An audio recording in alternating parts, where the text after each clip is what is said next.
PK 2300i, ito po yung silent generator natin. Nakita ko po siya sa sa YouTube. Pag naghanap ka naman sa marketplace, bibihira po yung namalabas, puro Toyoyama. Tapos ang hinahanap po namin dahil nasa city po kami, medyo tahimik na tahimik na din. Ayun. Sige po, start nyo po. Yung katulad ng tinuro ko sa inyo kanina. I-on ko to. I-on muna yan. Naka-on pa naman yung gasolina niya. Choke pala. Choke, ayan.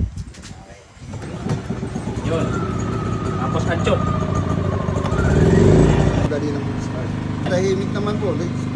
Dahil naka-ingo siya, nakukulong niya. Pero nung kaninang inilabas natin, tahimik naman siya talaga. At maingay yung tunog ng grinder. Ito po yung tunog ng eco mode. Ito naman po yung hindi eco mode. Maingay pa rin yung grinder.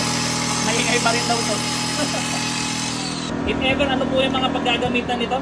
Sa bahay po namin, sa aircon, pag at saka yung water pump namin kasi submersible po yung ginagamit namin. Pag walang kuryente, wala kaming tubig. Sabay-sabay, TV, ilaw, ref, yan po yung mga papwede dyan, radyo. Pero yung halimbawa, pump ang gagamitin ninyo, 1 HP, nasa 5 amperes pababa.